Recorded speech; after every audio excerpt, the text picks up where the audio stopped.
Hi, I'm Sandi Tracey. I'm here with the Weekly Soapbox. We're interviewing Randy Thurston. He's Pueblo, Colorado's mayoral candidate. First one in how many years has it been? 1957, the year I was born. That's a long time. So Pueblo's getting ready for some really great changes. Randy, tell me first of all a little bit about yourself and your run for mayor.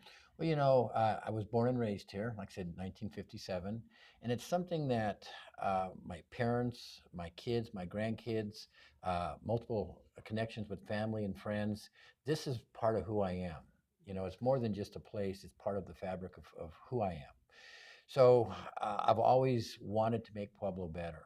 I've always been looking at what a great community we are and how to make it greater.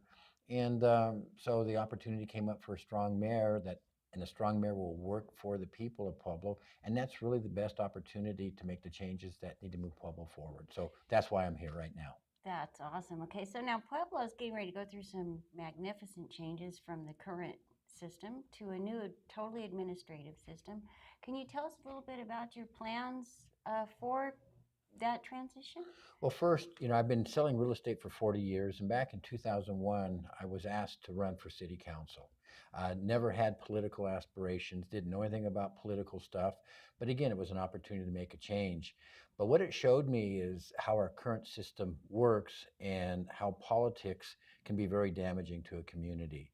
So I spent 8 years. Whenever I dealt with politics, it was same old, same old. When I broke out and did leadership, we actually were able to move forward.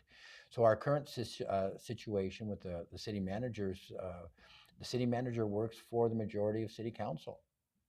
So if there's a 4-3 split and vote, the city manager will follow the direction of the 4 city council people.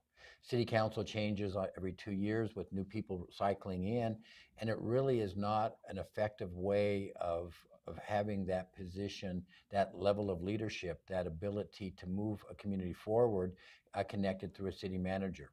So with the mayor, again, the conversation with the public, with the citizens of Pueblo is really the way it needs to go. The mayor is elected by the citizens, and the citizens are the boss. So that's where the big change comes in. And now, with being a spokesperson for the citizens, you're going to see some massive changes. That's pretty good. Now, speaking of the citizens, we have a situation right now. The weather's been very cold. Uh-huh. Pueblo's had an issue with the homeless. Would you like to discuss a little bit the issue with the homeless people? I understand we have a closed shelter, but now the city is looking to spend some money, hopefully soon, on some buildings to hopefully house the homeless. What is your outlook on that? Well, the homeless situation needs to be dealt with, but the first thing you need to realize is not all homeless is the same. You need to do a needs assessment to see who is here because of addiction, who is here because of not being at the state hospital for mental issues, who is here by choice, and who is here by life circumstances. I'm all for giving a hand up to life circumstances, people that want a fresh start, that they want some help and they need some help.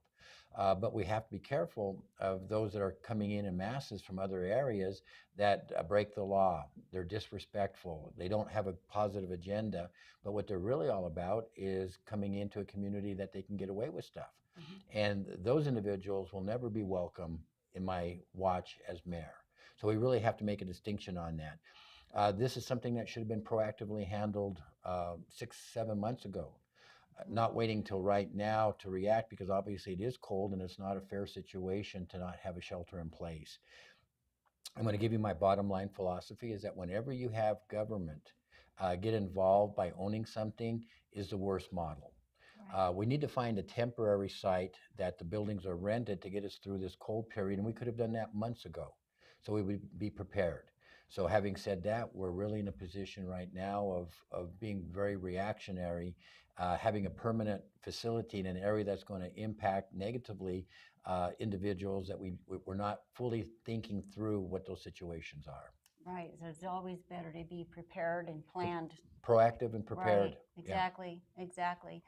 So on to other issues. There are some other city issues that we're looking at as well, like the power situation with Black Hills and some other things. Do you have any thoughts you would like to say real quick while we wrap up? Yeah, and Sandy, on this, the power is one of the most important things because it impacts every one of us. Whether you're a family, whether you're elderly, whether you're a business wanting to come here, the cost of power is huge. We need to get accurate data with all the different options that we have. Right now, we're throwing things out as concepts, but that never moves anybody forward. I want to see the good, the bad, and the ugly of all the options, and then sit down and bring the committees in that truly have the commitment that I have is how can we find the best rates that have the highest quality, that's the most sustainable to serve the citizens of Pueblo. And my plan is within 6 months have that data and then make quick action and decisions to move forward on that. Awesome. Well, thank you so much, Randy, for your time. We'll All look forward to talking with you again soon. all right. Thanks. I appreciate it. Thank you, Sandy. Sure.